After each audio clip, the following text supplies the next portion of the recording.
This is Ovid's account of the story of Pyramus and Thisbe, and so we're going to begin here in line 55, where Ovid begins the story in his Metamorphoses. And Ovid says, Pyramus and Thisbe, here's the guy and here's the girl.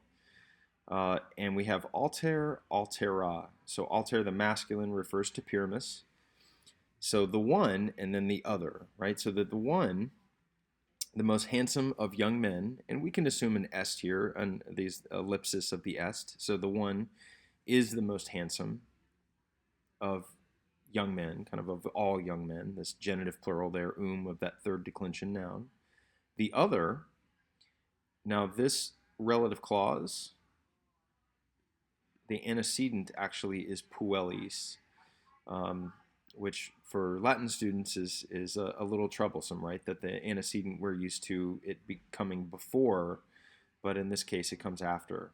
So the other is prelata, is preferred, and then the dative here, to the girls whom, or which maybe, the East, the Orient, had. So we've got one young man who is the most handsome of all young men, and the other one is apparently the prettiest of all the girls in the Orient. So she is preferred to the girls which the Orient had. And then, of course, now we get essentially to the main idea here. So they had contiguous houses. They had connected houses. Where, now dicator is present passive, and we're used to this being impersonal. So, you would look at this and think, okay, well, it is said. And that's a great assumption to take here.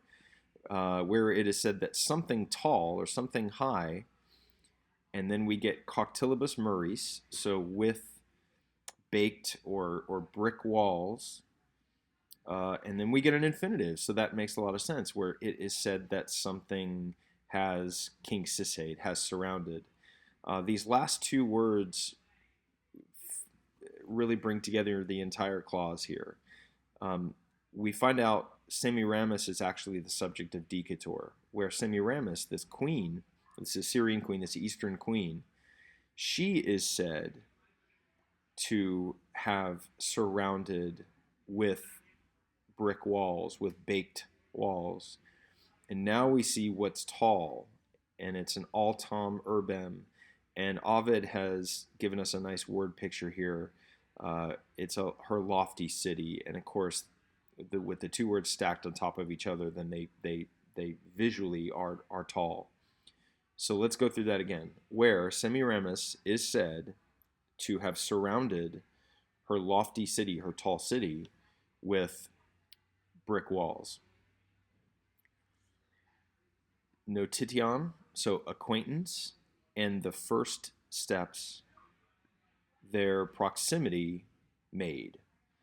So this is all the direct object of fake it. So their proximity made or brought about or created their acquaintance and their first steps. So this is a good example of hendiades, where we have two separate ideas, notitiam and gradus, but we really mean one larger idea. So the first steps of their acquaintance, their proximity being in connected houses brought about. And so then this is all summarized with love grew in time. So the Pyramus and Thisbe's love grew with time. In the middle of 60 here, we have tie-dye, which are marriage torches, literally, but as a common metonymy, or maybe, maybe synecdoche, but usually this is referenced as metonymy. We just mean marriage. And then we have also, by the right, and then coescent. So koeo means to come together, and this is pluperfect subjunctive.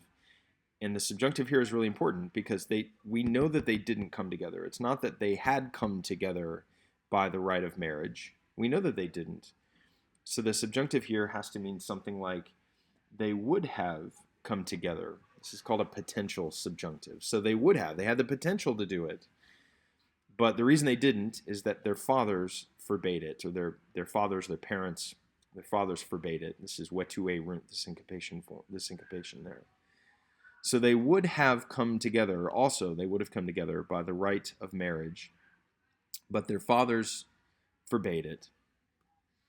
And then this quod here means that which or what. So that which or what their fathers were not able to forbid,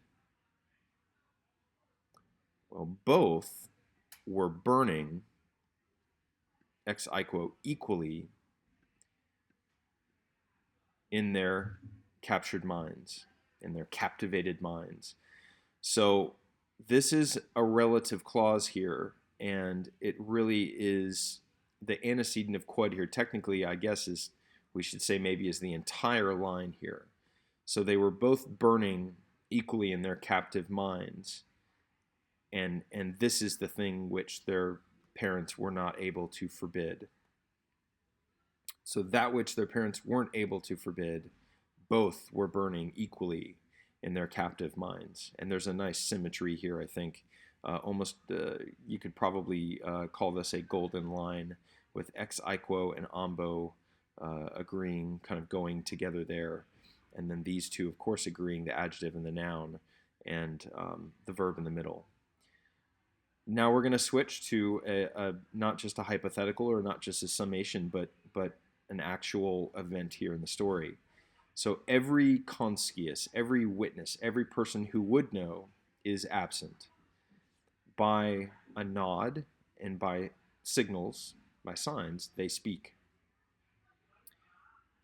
And then quo here goes with magus, the two magus here, to create sort of a nice correlative. So the more something happens, the more something happens, right? So the more it is covered, the more, and here's the it, the more the tectus ignis. So the more the fire, their passion, is covered, the more their covered passion burns, blazes.